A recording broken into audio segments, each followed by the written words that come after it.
ये तत्व प्रज्ञापन महाधिकार की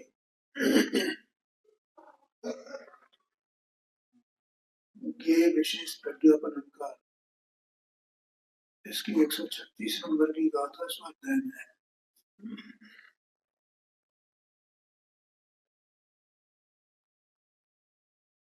इसमें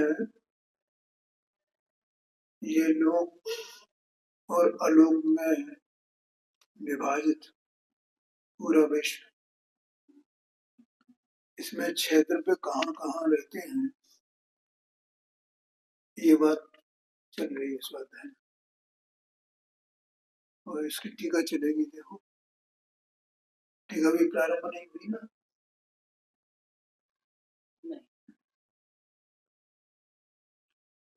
टीका है, प्रथम तो आकाश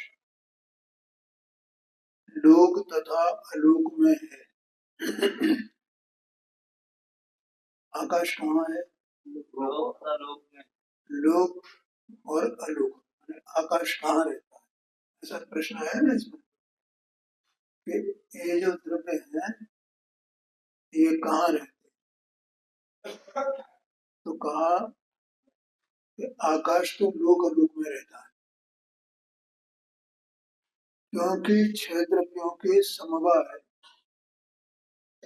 और असमवाय में बिना विभाग के रहता है। मान छह द्रव्यों का समूह है उसमें भी रहता है, और जो छह द्रव्यों का समूह नहीं है जहाँ पर, उसमें उसे एरिया में भी रहता है, उस क्षेत्र में भी रहता है। तो इस प्रकार से वो लोक और अलोक में रहता है। ये छह द्रव्यों के समवाय है वो तो लोक में है, और बाकी अलोक है तो अलोक में भी रहता है। आकाश के बाद अब कहते हैं धर्म और अधर्म द्रव्य सर्वत्र लोक में है। धर्म अधर्म द्रव्य कहाँ है? केवल वे लोक में है, क्योंकि उनके निमित्त से धर्म द्रव्य और अधर्म द्रव्य दोनों के निमित्त से जिनकी गति और स्थिति होती है, ऐसे जीव और उद्गलों की गति या स्थिति लोक से बाहर नहीं होती। बिल्कुल सरल लगा था, टीका भी सरल है। जो जीव और उद्गल दो द्रव्य है ना, इन दोनों द्रव्यों की गति और स्थिति लोक के बाहर नहीं होती है। देखो संसार में जो जीव हैं वे तो निरंतर गति करते ही रहते हैं, तो संसार भी कहाँ है? लोक में ही है। माने तीन लोक जिसको बोला जाता है वही सब संसार कहा जाता है ना व्यवहार से। स्वर्ग नरक चार गतियां मध्य लोक, ये सब तो जीव कहाँ पाए जाते हैं? संसारी जीव इसी में। अच्छा, अब तो वे इसमें गति करते हैं, और गति करते हैं और स्थिति भी करते हैं, चलते गमन भी करते हैं और स्थिति भी करते हैं, ठीक है। और जो मुक्त जीव है, सिद्ध जीव है, वे तो गति नहीं करते। क्या कहा? वे गति नहीं करते, तो फिर क्या करते? तो वे स्थिति तो करते हैं ना, नहीं करते स्थिति। वे स्थित हैं, इसका मतलब स्थिति करते हैं, तभी तो यहाँ से जब उनको वो निर्वाण होता है तो यहाँ मध्य लोक में से निर्वाण को प्राप्त करके और वे सीधे ऊर्ध्व गति गमन स्वभाव से गति पहले करते हैं और गति करके फिर स्थित हो जाते हैं। तो जहाँ स्थित होंगे तो उनके लिए वहां भी तो अधर्म द्रव्य की निमित्त की आवश्यकता है ना, तो वहां भी अधर्म द्रव्य है, ऐसा यहाँ कहा।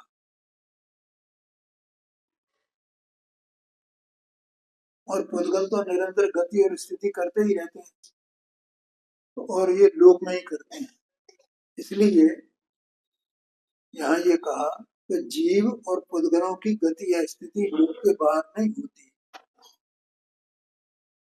एक बात, और न लोक के एक देश में होती है, मानो लोक के किसी एक हिस्से में वो गति स्थिति हो, ऐसा नहीं है। ठीक है, अब ये सिद्ध भगवान का जो दृष्टांत दिया ना, उससे स्पष्ट हो गया ना कि किसी लोक के एक हिस्से में वो केवल गति स्थिति होती है, ऐसा भी नहीं, पूरे लोक में है। तो पूरे लोक में ये धर्म अधर्म दोनों विद्यमान है।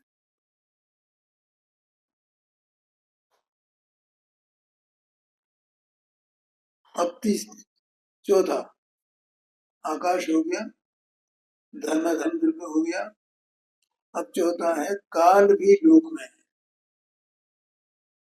काल लोक में कैसे हो सकता है, माने क्या क्या विषय चल रहा है यहाँ पर, मतलब हाँ,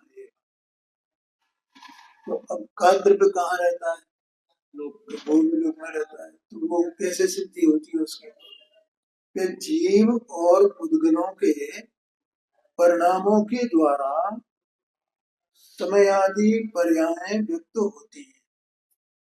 जीव और पुद्गल ये दोनों परिणमन करते हैं ना, तो एक परिणमन करते हैं, तो इनके परिणमन से काल के द्रव्य का अस्तित्व का पता चलता है कि काल द्रव्य का अस्तित्व है। और जीव और पुद्गल कहाँ रहते हैं, लोक में ही रहते हैं, तो इसका मतलब उनका परिणमन भी लोक में ही होगा। तो लोक में ही होगा, तो उनके परिणमन को निमित्त भूत जो काल द्रव्य है वो भी लोक में होना चाहिए ना। तो परिणाम करते हैं तो उससे काल द्रव्य की विद्यमानता जो है वो सिद्ध होती है। जीव और पुद्गलों के परिणामों के द्वारा काल की समयादि पर्याय व्यक्त होती है।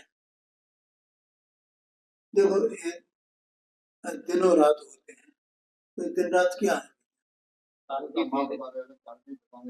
के गीत है, लेकिन परिणाम किसका है,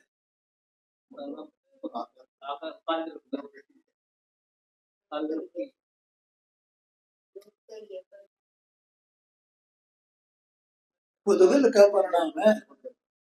रात हुई दिन हुई, तो एक परिणाम हो रहा है ना, तो परिणाम किस द्रव्य का है, छह द्रव्यों में जीव का है, या काल का है, या धर्म द्रव्य का है, या धर्म द्रव्य का है, किसका है, पुद्गल का है। परिणाम पुद्गल का है, लेकिन इसके पुद्गल के परिणाम से काल की सिद्धि होती है, ऐसा विषय है। इसको बराबर समझना, लोक का अपना कोई परिणाम नहीं है। लोक में जो द्रव्य रहते हैं परिणाम तो उनके होते हैं। तो यहाँ कहा जीव और पुद्गलों के परिणामों के द्वारा समय आदि पर्याय व्यक्त होती है, मानो प्रकट होती है, वो सिद्ध होती है। और वह काल लोक के एक प्रदेश में ही है, क्योंकि वह अप्रदेशी है। अप्रदेशी होने से वो काल द्रव्य लोक के एक प्रदेश में है। लेकिन ऐसे काल द्रव्य कितने हैं, असंख्यात हैं। हर लोकाकाश के हर एक प्रदेश पर एक एक कालाणु अवस्थित है।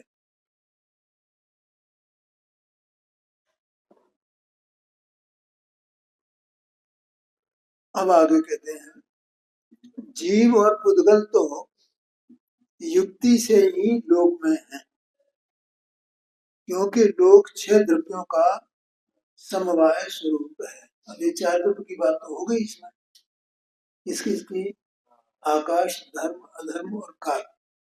अब जीव और पुद्गल कहाँ रहते हैं, कि वे लोक में ही रहते हैं। क्यों लोक में कैसे? कि लोक कहा ही उसको जाता है या क्षेत्र पे एक साथ रहते हैं। लोक की परिभाषा क्या?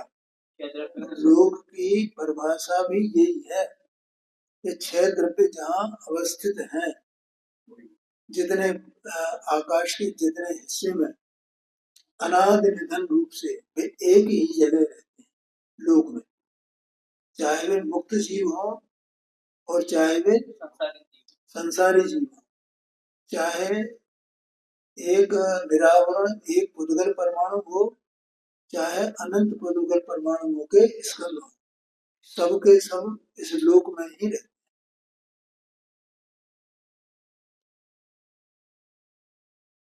और ऐसा उनका आपस में देखो लोक में रहते हैं और उन छह द्रव्यों का ऐसा आपस में परस्पर निमित्त निमित्तिक संबंध भी। देखो एक बात और है, अगर कोई ये कहे कि ये लोक अलोक का विभाग बनाया ही क्यों है, तो पहली बात तो ये बनाया नहीं है, भगवान ने बताया। ठीक है। अच्छा कोई कहते हैं नहीं लोग मतलब पूरे आकाश में ही रहने तो ना, इसको क्षेत्र पर लोग पूरे आकाश में तो रह सकते हैं ना, क्यों भाई? ऐसा पूरे आकाश में रहने तो क्षेत्र पर रहते हैं, माने जितना आकाश उतना ही धर्म द्रव्य, उतना ही अधर्म द्रव्य, उतना ही काल द्रव्य, सब जैसे अनंत प्रदेशी आकाश है तो अनंत कालाणु मानो। ठीक है। और वे पूरे स्थान में पूरे आकाश में रहते हैं।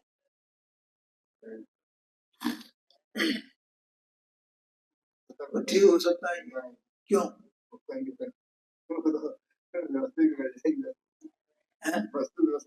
नहीं क्यों बिगड़ जाए? अब अनंत अनंत अनंत अनंत अनंत अब सिर्फ तो तीन लोग का तो ये चलो है, वो तो अनंत अनंत अनंत। हाँ समझ गया भैया। फिर अब वो स्वर्ग और नरक में कहाँ सीमित रहे, मध्य लोग कहाँ सीमित रहेगा? फिर तो कितना हो जाएगा, फिर असंख्यात द्वीप समुद्र कहे जाए तो अनंत अनंत हो जाएंगे और कहीं कोई अंत होएगा ही नहीं, कहीं कहीं भी अंत नहीं होगा, कहीं भी अंत नहीं हो सकता उसका। न वो ऊर्ध्वलोक का कहीं अंत हो सकता है, जो स्वर्ग आदि हैं उनका कहीं अंत नहीं होगा, और न नरकों का कहीं नीचे अंत होएगा। तो नरक साथ ही है ना, फिर कितने हो जाएंगे? अनंत अनंत नरक, अनंत अनंत स्वर्ग, कोई कोई सीमितता नहीं है ना। तो ये व्यवहारिक रूप से भी ये संभव नहीं है। इसलिए वास्तव में ये जो लोक की जो विभाजन भगवान ने अपने केवल ज्ञान में देखा है वो सत्य है, बिल्कुल ऐसा ही है। ये समझो। अब देखो यहाँ पर एक पैरा और है इसका, आगे कहते हैं और इसके अतिरिक्त इतना विशेष जानिए कि प्रदेशों का संकोच विस्तार होना वह जीव का धर्म है। ठीक है। क्या भैया नवीन भाई, क्या बात है? चित्त नहीं लग रहा? लग रहा है टेंशन, बिल्कुल एकदम बिल्कुल टेंशन होगा। हाँ सत्ता पे काम बिल्कुल ज्यादा हो कहा तो फिर वो उसी प्रकार सब नीति आती बन। प्रदेशों का संकोच विस्तार होना वह जीव का धर्म है। धर्म माने स्वभाव, जीव का स्वभाव है प्रदेशों का संकोच और विस्तार। जीव जीव का देखो आरोपी द्रव्य कितने हैं? 5 द्रव्य हैं। कौन कौन से? जीव धर्म अधर्म आकाश। ठीक है। अब उसमें से काल तो एक एक एक प्रदेश, धर्म अधर्म और जीव, धर्म अधर्म और जीव, ये तीनों असंख्यात प्रदेश। ठीक है। और काल द्रव्य वो आकाश द्रव्य वो अनंत प्रदेशी है। अब इन 5 अरूपी द्रव्यों में से एक काल को निकाल दो तो एक प्रदेशी है। अब बाकी बचे 4, जीव, धर्म, अधर्म और आकाश। ये भी अरूपी है और ये बहुप्रदेशी है। इनमें से अकेला जीव द्रव्य ऐसा है कि संकोच विस्तार जिसका स्वभाव। ये देखो, ये इस तरह सब चिंतन करना चाहिए। नहीं तो आप तो आगम पदार्थ का श्रद्धान कैसे, किसको कहोगे आप? ऐसा नहीं है भगवान ने लिख दिया, वो आचार्य देव ने लिख दिया, बस अपन भाई अपने को ये कि ऐसा क्यों है, औरों का क्यों नहीं है, औरों का स्वभाव नहीं है। वे भी असंख्यात प्रदेशी है, धर्म द्रव्य भी असंख्यात प्रदेशी है, काल द्रव्य भी असंख्यात प्रदेशी है, आकाश द्रव्य भी आनंद प्रदेशी है। तो संकोच विस्तार इनका स्वरूप नहीं है और संभव ही नहीं है उनका, तो संकोच विस्तार उनमें हो सके। तो पूरे हाँ जी, हाँ जी, वैसे के वैसे ही के रहते हैं तीनों का। तो उनका धर्म वैसा ही है, उनका स्वभाव वैसे ही है और जीव द्रव्य का स्वभाव ऐसा ही संकोच विस्तार वाला। अगर वो संकोच विस्तार वाला नहीं होता तो एक गति गति में कैसे भ्रमण करता हो, एक इंद्री, दो इंद्री, तीन इंद्री, स्थावर, रस, किस प्रकार से होता, समझिए ना। तो इससे पता चलता है कि अकेला जीव द्रव्य है जो संकोच विस्तार के स्वभाव वाला है। बाकी धर्म अधर्म द्रव्य ये दोनों और आकाश द्रव्य ये संकोच विस्तार स्वभाव वाले नहीं। अगर देखो, अगर आकाश संकुचित हो जाए तो क्या होगा? क्या हो जाएगा? तो कहाँ रहेगा फिर वो आकाश? और धर्म धर्म संकुचित हो जाए तो क्या होगा? संकोच विस्तार होगा तो फिर वे गति स्थिति को सब जगह पूरे जगह पुद्गल जहाँ वो करते हैं उनको निमित्त कैसे होगा? धर्म धर्म के कैसे निमित्त होंगे? इसलिए उनमें संकोच विस्तार कुछ होता नहीं। अद्भुत रचना है। हाँ, अकेला जीव द्रव्य भी ऐसा है, इसमें संकोच विस्तार धर्म है। और बंध के हेतुभूत स्निग्ध रूक्ष चिकने रूखे गुण पुद्गल का धर्म होने से। अब पुद्गल का धर्म दो हो गए ना, एक तो जीव का धर्म संकोच विस्तार और पुद्गल का धर्म स्निग्ध रूक्ष स्पर्श गुण की पर्याय, रूखा और चिकना। रूखे चिकने गुण पुद्गल का धर्म होने से जीव और पुद्गल का समस्त लोक में या उसके एक देश में रहने का नियम नहीं है। तो वो समस्त लोक में ही रहे या लोक के किसी एक हिस्से में ही रहे, ऐसा उसका कोई नियम नहीं है। वे एक हिस्से में भी रह सकते हैं जीव और पुद्गल और वे समस्त लोक में भी रह सकते हैं, नियम नहीं है। क्यों नहीं है? क्योंकि जीव तो संकोच विस्तार वाला है, तो वो संकोच विस्तार वाला है ना, इसीलिए वे निगोद में एक शरीर में, निगोदिया एक शरीर में अनंत जीव राशि, एक शरीर तो संकोच विस्तार वाला है ना। तो अब कितने छोटे से हिस्से में इतने अनंत जीव रहते, कितना छोटा हिस्सा है। हाँ, ठीक है।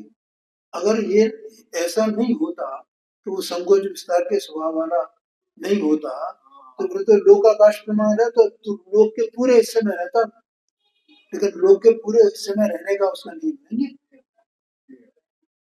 संकोच विस्तार स्वभाव के कारण से। आगे समझ में। और न एक देश में मतलब संकोच विस्तार को समुद्रघात होता है तो एक देश में नहीं रहता, पूरे को उसमें फैल जाता है। वैसा भी हो सकता है पूरे प्रदेश उसके लोकाकाश प्रमाण हो जाए, और ऐसा भी हो सकता है कि वो एक संकुचित हो जाए, ऐसा है। नहीं आ रहा समझ में? हाँ, और पुद्गल का क्या है कि पुद्गल में भेद संघात होता है ना, तो वो संघात के कारण से भी बिल्कुल एकदम कितने उसमें हो जाते हैं, थोड़े से में सूक्ष्म परमाणु थोड़े से हिस्से में अनंत पुद्गल परमाणु, थोड़े से हिस्से में इसका अनुरूप होता है। इसका अंतरूप से, ठीक है। और वैसे देखा जाए तो पूरे लोक में वो परमाणु है, पूरे लोक में पूरे में हो जाते हैं, सब जगह रहते हैं परमाणु, पुद्गल परमाणु। तो किसी एक हिस्से में रहे या पूरे में ही रहे, ऐसा कोई नियम उनके बारे में नहीं, ऐसा कहते हैं। यहाँ बंध के हेतुभूत का मतलब वो संघात के कारण बंध होता है ना, तो बंध पुद्गल का पुद्गल के साथ में बंध होना, इसका मतलब बंध यहाँ पर ये है आशय। और काल, जीव और पुद्गल, तीन ये, एक तो काल, एक जीव और एक पुद्गल, एक द्रव्य की अपेक्षा से लोक के एक देश में रहते हैं। काल, काल द्रव्य तो लोक के एक देश में रहता ही है, काल द्रव्य एक द्रव्य की अपेक्षा से एक एक काल द्रव्य एक एक प्रदेश में रहता है, तो लोक के एक भाग में रहता है। और ऐसे ही जीव, जीव जो है लोक के एक हिस्से में, जैसे वर्तमान में ये जीव है, एक जीव एक द्रव्य, तो वो कहाँ रह रहा है, एक हिस्से में, ये अब ये जो पूरा लोक असंख्यात प्रदेशी है ना, उसका ये असंख्यातवां हिस्सा है, इस असंख्यातवें हिस्से में ये एक जीव है। असंख्यात प्रदेशी लोक और उस लोक का ये असंख्यातवां भाग, ऐसे असंख्यात भाग बन सकते हैं इसमें, असंख्यात जीव ऐसे उसमें हो सकते हैं ना, ऐसा आशय है। इसलिए वो लोक के एक हिस्से में ये जीव एक जीव द्रव्य रहता है। और ऐसे ही पुद्गल है, एक परमाणु है पुद्गल परमाणु, तो वो लोक के एक हिस्से को एक प्रदेश में घेरता है ना, एक देश में रहते हैं। और अनेक द्रव्यों की अपेक्षा से अनेक अनेक जीव द्रव्य कहाँ रहे, तो पूरे लोकालोक में वो पूरे लोक में रहते हैं, ठीक है। अनेक पुद्गल परमाणु कहाँ रहते हैं, पूरे लोक में रहते हैं, कहीं भी रहते हैं, स्वतंत्र है। और काल परमाणु, कालाणु देखो पूरे लोक में है ही। इस तरह ये तीनों, बाकी के तीन नहीं है ऐसे, ठीक है। धर्माधर्म तो उतनी वही है। और आकाश अपने अनंत प्रदेश में, आकाश जो है वो लोक में नहीं रहता है, लोक अलोक दोनों में है। और धर्माधर्म, धर्माधर्म वे अलोक में नहीं रहते हैं, वे लोक में ही रहते हैं और पूरे में रहते हैं, लेकिन वे एक देश में नहीं रहते। न आकाश रहे लोक के एक देश में, न धर्म द्रव्य रहे लोक के एक देश में, और न अधर्म द्रव्य रहे लोक के एक देश में, पूरे लोक में। हाँ जी, लोक के एक देश में रहते हैं। और अनेक द्रव्यों की अपेक्षा,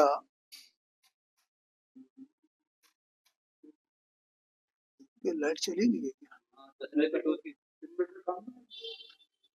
अनेक द्रव्यों की अपेक्षा से अंजन पूर्ण से भरी हुई दिव्या के न्यायानुसार समस्त लोक में ही है। तो अनेक द्रव्यों की अपेक्षा से समस्त लोक में है, माने लोक में, अलोक में नहीं, ऐसा ध्यान रखना। अब यह कहते हैं कि प्रदेश वत्पना और अप्रदेश वत्पना किस प्रकार से संभव है, मतलब प्रदेशपना और अप्रदेशपना ये द्रव्यों को कैसे संभव है, ये बात बताते हैं।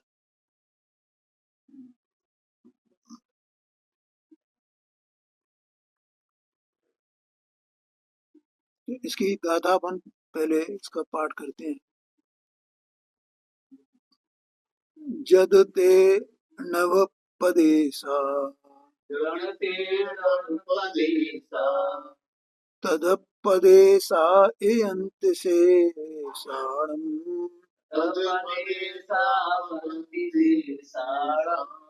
अपदेशो परमाणु तेन पदेशो भवो बणि दो।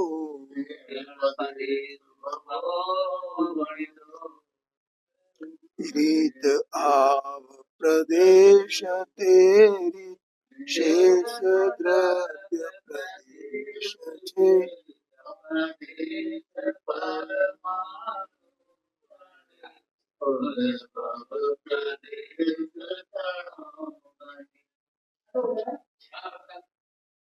देखो यहाँ एक प्रश्न है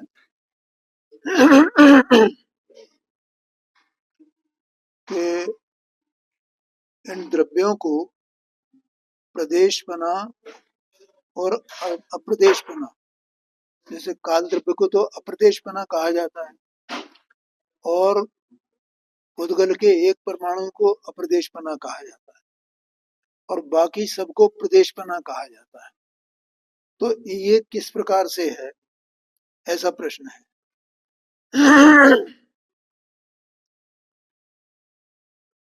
इसका अन्वयार्थ है, जैसे वे आकाश प्रदेश हैं उसी प्रकार शेष द्रव्यों के प्रदेश हैं। अर्थात जैसे आकाश के प्रदेश परमाणु रूपी गज से नापे जाते हैं, उसी प्रकार शेष द्रव्यों के प्रदेश भी इसी प्रकार नापे जाते हैं। क्या है गज माने? जैसे गज होता है ना, पहले, आजकल तो मीटर चल गए हैं, पहले गज हुआ करता था, ऐसा था ना। हाँ जी। तो वो 10 सूत का 1 इंची ऐसे बोला जाता था, 10 सूत का 1 इंची, और 12 इंच की 1 फुट और 3 फुट या 36 इंच का 1 मीटर, ऐसा। तो 36 इंच का 1 गज है। तो गज से जैसे कपड़ा या कोई लंबाई नापी जाती है, और वो गज से पता है अब दूरी नापी जाती थी कैसे, कितने गज का 1 मील होता है, पता है कितने गज का? कितने गज का मील? मील जैसे आजकल किलोमीटर चलते हैं ना, ऐसे पहले मील, ऐसे 2 मील। हाँ हाँ, ऐसा। तो 1 मील जो है वो 1760 गज का होता है, 1760 गज का 1 मील। जैसे दूरी नापी जाती है ना, और फिर 2 मील का 1 कोस,